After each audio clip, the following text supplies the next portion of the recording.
I was younger, my cousin did the most mind-blowing thing ever. He did this.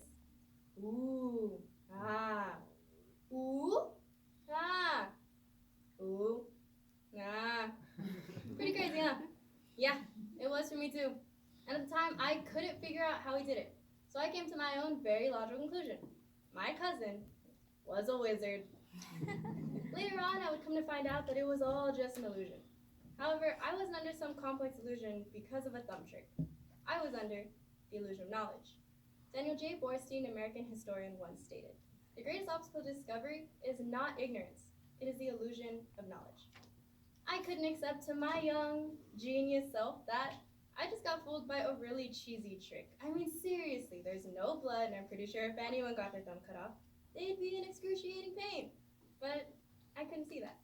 And this illusion is growing in relevance, making many of us feel like we're experts in subjects when we're just not, which is why I must abandon this illusion of knowledge in order to gain real knowledge. So in today's act, we're going to perform with the causes, look past the illusion and see the effects, and finally, break the spell with some solutions. Now, we've all been under the illusion of knowledge, whether we're ignoring advice because we have everything under control, or analyzing all the red flags in our relationship because of a psychology class we took. But how do we get here? To understand that, we must look to the wise words of David Copperfield, an American magician, when he states the secret to magic lies in the performance. And this performance can be broken up into three simple components: education, cognitive dissonance, and the internet. First with education. Brazilian philosopher Paulo Freire writes in his book, The Pedagogy of the Oppressed, about the banking concept of education, in which our idea of learning is just receiving, filling, and storing deposits, with little comprehension in between. Yet at the same time, we're taught that all of our ideas are special, and if you have an A in a class or a 5 in an AP test, you've basically mastered the education system. This creates a know-it-all mentality that sometimes we're just not willing to shake. Cognitive dissonance. Define Britannica as the mental conflict when beliefs and assumptions are met with new information. The perfect example of this is sports fans. For they say things like, my team is the best in the league because of how many Super Bowl rings they have. But they forget it's been 23 seasons since they've been to an NFC championship. Yeah, maybe they were the best team in the league, but we'll never see it that way. Because no matter what information comes and tackles down our previous beliefs, we're just not willing to accept it. And more importantly, we're just not willing to accept that maybe, just maybe, we're wrong.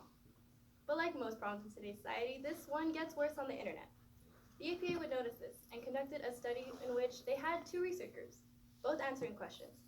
Now, the one online could not answer as accurately as the one without internet.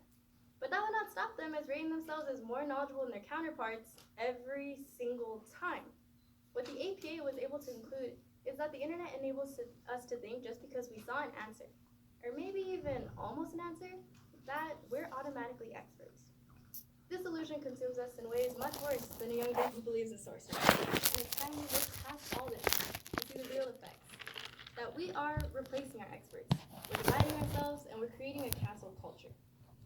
Tom Nichols writes in his book, The Depth of Expertise, about how rather than trying to figure out what experts mean, or asking them questions, we find ourselves trying to disprove them and become the new experts. He references something he calls paging Dr. Google, in which people Google their symptoms, but they ignore their actual doctors. In doing so, he also notes we're not gaining any more doctors, we're just gaining a whole lot of people who think they have yellow fever. You don't. He states because of instances like these, we're creating a collapse between division of our professionals and our laymen. So now any opinion, no matter how wrong or aggressive, is weighed the same way as the fact of a professional. It's the same uneducated belief that leads us to divide ourselves. We all know if we have a belief, we're willing to pick sides or pick fights. But sometimes our beliefs aren't always educated. The New York Times conducted a poll in which the people of the United States were asked, should we bomb Agrabah? 30% of Republicans would go on to say yes. 81% of Democrats would go on to say no. And we did not end up bombing Agrabah. But that wasn't because of some silly poll. That's because Agrabah is from the Disney movie Aladdin. Less than half the floors could figure that out, yet we almost bombed Poor Abu.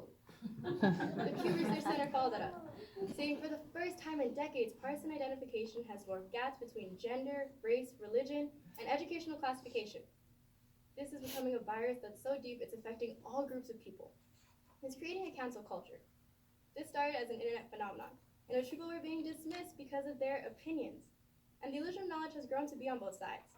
Whether it's the people who think they are saying something correct, or the people who think they have a right to cancel. In Kanye West's case, he would go on to say, slavery for 400 years? For 400 years? That sounds like a choice.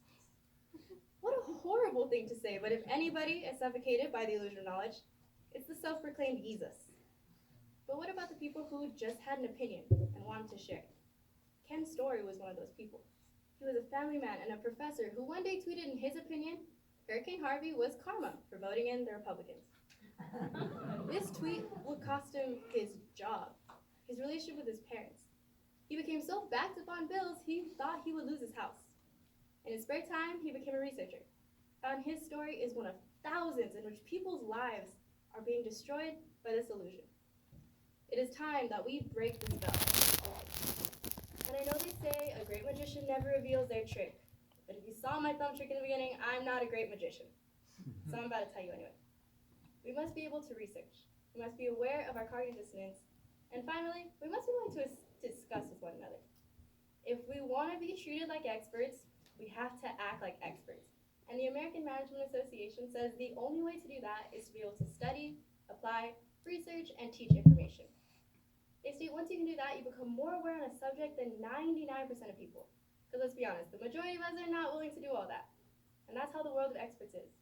No one's grades are too high, and no one's ideas are too special.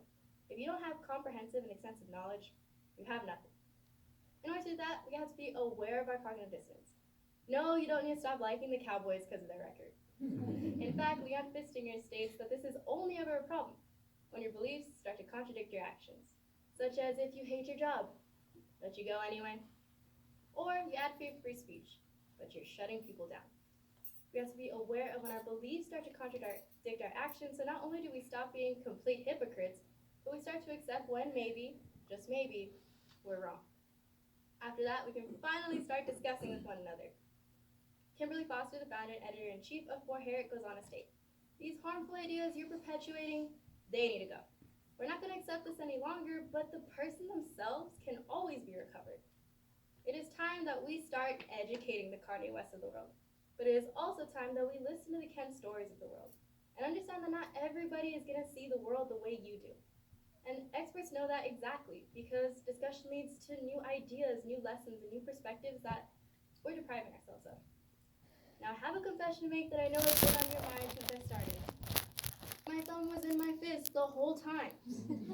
And the reason you probably fell for that when you were younger is because according to the Journal of Psychology in 2015, when we see optical illusions, our brains get tied up in knots.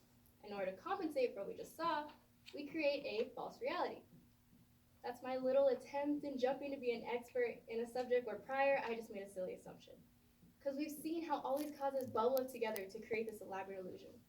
But we've seen past it and seen the real effects. So we have to use solutions to break the spell. So we can be the experts we know we can be. And so we no longer fall for any more cheesy tricks.